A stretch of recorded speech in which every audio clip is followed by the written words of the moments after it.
Okay, so self-criticism while trying to improve.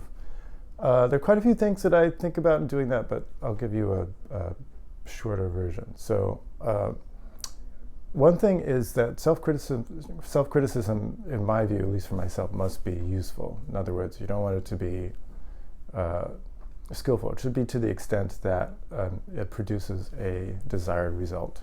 You don't want to do it just to be doing it. Say, I'm terrible, I suck, and all that stuff. Okay, I say the same thing for myself. Yes, I've got a lot to work on. I'm sad and stuff, but only to make it useful so that I produce something in the end. If it doesn't produce something in the end, why do it? Okay, so the other thing is make it useful, meaning what are you going to do about this self-criticism? So I try to make it specific for myself. So I try to criticize specific things. So, you can have categories, usually, all right, melodic, harmonic, language, repertoire, meaning tunes and things like that, and rhythm.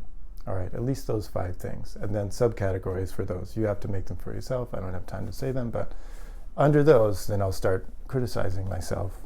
And criticism doesn't necessarily mean negative. It can mean positive. It just means a clear look at where you are now and where you want to be in the future. That's the main thing. Where you want to be now and where you want to be in the future. And you take an objective look at it. In other words, as if you were outside of yourself and looking at so-and-so, what would you like to happen melodically? And then you go down the list and say, melodically, basically, I forgot to mention, I usually have strengths and weaknesses.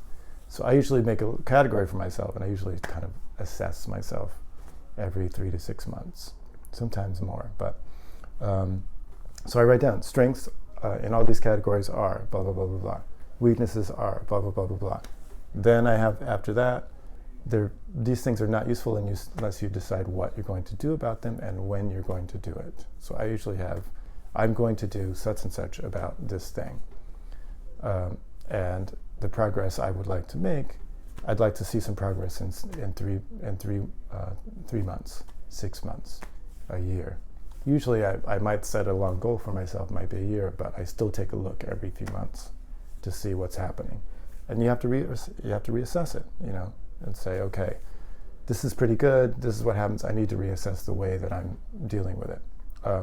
So that's usually what I do. I do all the criticism in the reflective time. Reflective time means when you're not playing, so when you're practicing, walking down the street, by yourself, thinking about what you need to do, that's all then.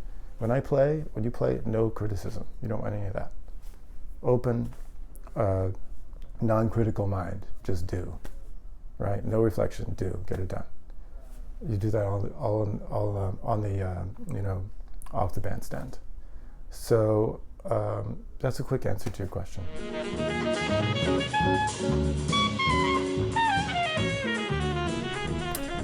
Okay, so if I have a limited amount of time to practice, I'm on the road, or actually any other time, meaning like when you have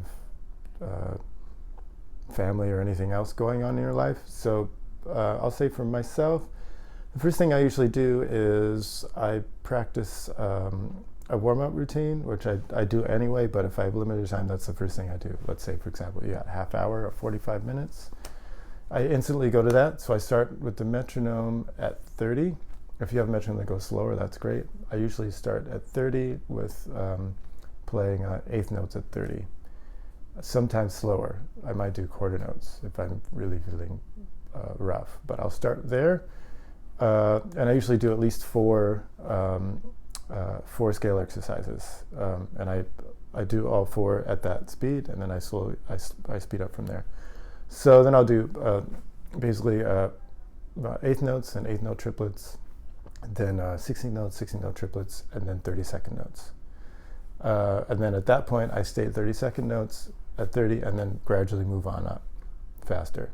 Usually, to be specific, I usually move up faster about 3 metronome markings, so 30, 33, 36, so on and so forth. And my goal is to get up to 50 with 32nd notes with those 4 things. Now, usually I don't make it with all of them, but usually at least my goal is at least make it with 2 of them, where I can play at 50, which is very fast. 30-second notes of 50. So, and the metronome I forgot to mention, I put it on a variety of beats. Usually I'll put it on 2 and 4, or I'll put it on the and of 2 and 4, or maybe the and of 1 and 3, but I never put it on 1. So, for example, you can try those things. So that's one thing that I do. Then I'll usually go through, maybe I'll play, pretty much always I'll play chromatic scales, 3 octaves. Then I'll play a modified version of, when I say modified, it's not always the bebop scale, but basically the bebop scale, maybe more passing tone than it sometimes. At least 2 to 2.5, maybe 3 octaves. Basically, I want to get in the altissimo. Then maybe I'll usually work on some vocabulary. So meaning something that I know that I want to add, and I want to add something that I don't know, something I've been working on, but not something that's totally unknown. I want something that somewhere in between, something I'm getting a handle on, but that I don't completely know yet. Basically, I want to work my brain somewhat, you know. So I spend time on that. Usually means I have something that this thing that I'm working on, and I usually add things to it.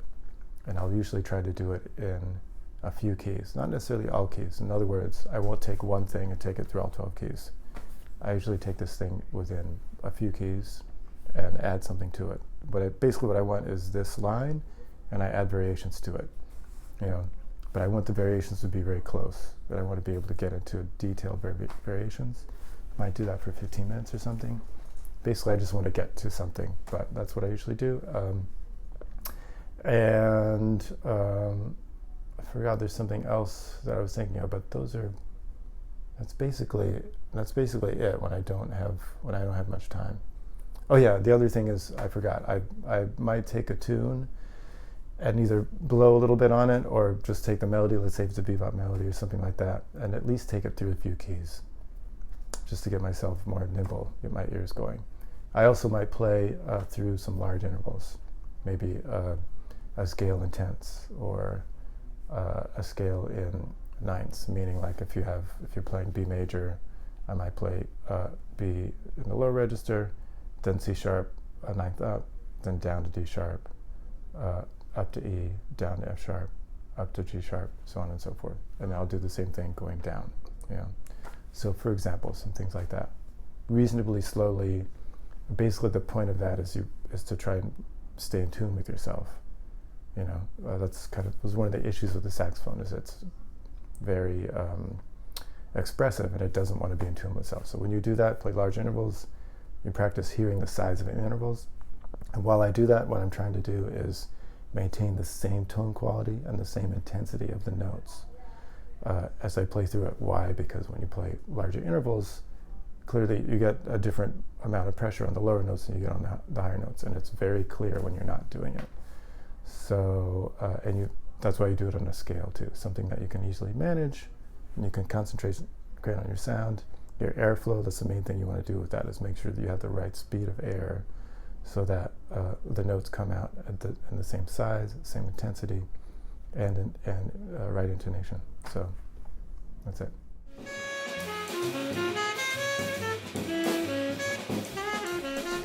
Okay, I'd like to be Obi-Wan Kenobi, mainly because then I'd be able to learn basically the